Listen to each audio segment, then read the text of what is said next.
In today's video, we're going to unpack why everything changes in retirement once you cross the crucial age of 60.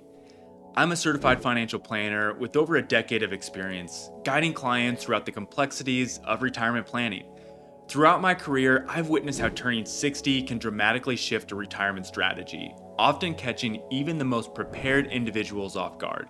You've probably seen plenty of retirement advice floating around out there, but with so much advice, it can be overwhelming in trying to determine what the most important pieces are and the shifts that are occurring in your 60s, leaving you unprepared for this crucial transition. So before we start, you know how I like to have the nuanced discussions, and here we aren't using the age of 60 exactly. Because who would click on a video that said everything changes when you hit 55, 59 and a half, 62, 65, 67, and 70? I mean, not me. But we will discuss what is happening as you turn those ages throughout the video, because these are important ages and milestones you need to at least be aware of. So let's start. The age of 60 is just a huge milestone to celebrate. This is the decade most people retire, and you now have a lot more options open up to you in what you want to do. Turning 60 is a good age to reassess goals, risk tolerance, and strategies to ensure a sound financial well-being in retirement. This is the decade that everything is going to change, and you should be ready for what is about to change. That first number I mentioned is 55 years old. So what is happening here? For most Americans, they have money in two places, their home and their 401k, or retirement accounts. But if you recall how retirement accounts are set up, there are specific ages in which you can get access to them without paying a 10% penalty. The first age we are going to discuss is 55 because this is the first time you can access your 401k without penalties, with some pretty big caveats. This is called the rule of 55, and it works when you leave your job in your year you turn 55 or later, either voluntary or involuntarily. It does not apply if you are not at least 55 years old at the time of your separation. So let's say you're retired and you are 56 years old and you need money because maybe your retirement happened unexpectedly. You can work with your current 401k or 403b provider to make distributions that are penalty-free. A quick, very important note in that you need to have an eligible plan to do this that allows for this to happen, and it cannot be done in an IRA or past 401k accounts. You also have to pay ordinary income tax in the years that the distributions come out to you. This leads to the age of 59 and a half. It's a funny number that the IRS chose on this one, so don't ask me why they chose half a year rather than 59 or 60. But this is the age in which you are able to make full distributions of any size from any of your retirement accounts without a 10% penalty. This isn't necessarily a recommended retirement age, but it does help if you only have retirement assets to draw on in order to meet your monthly bills. Anything coming out of your retirement accounts is treated as ordinary income.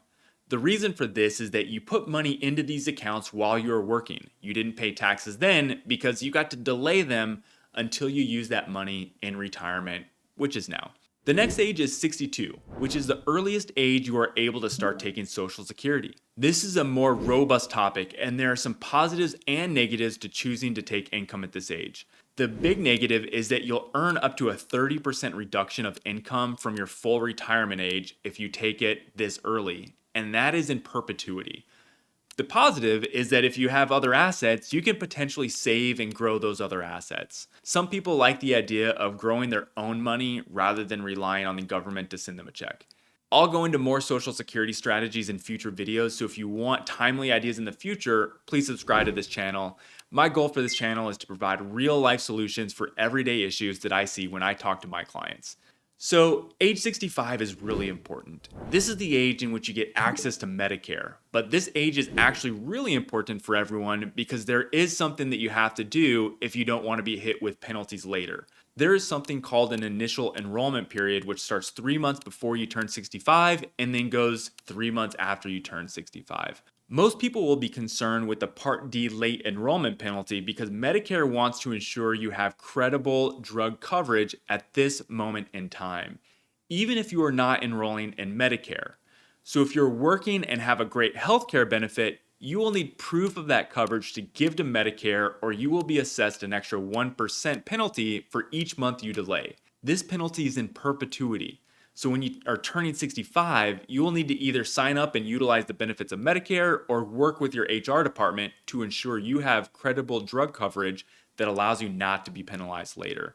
And I'm going to just say this regarding Medicare enrollment. It's confusing. Even as an advisor, there's so many nuanced situations that come up all the time. That's why it's really important to have a Medicare specialist to talk to. And I have one on my team that I work with for my clients in these kind of specific situations. Moving on to age 66, which is the age that most people will start to fall under full retirement for their Social Security benefits, and they are no longer assessed a penalty for taking that income earlier that we discussed. Then, for every 1 month you delay taking your Social Security, you're going to receive an additional 2/3 of 1%, which comes out to 8% a year. You'll get this all the way up through the age of 70, where there is no more benefit of delaying. So here, you're just going to max that amount out and you better start taking it. As a bonus, I'm going to give you 2 more ages. The Secure Act 2.0 changed the ages in which you need to take a required minimum distribution, or RMD for short.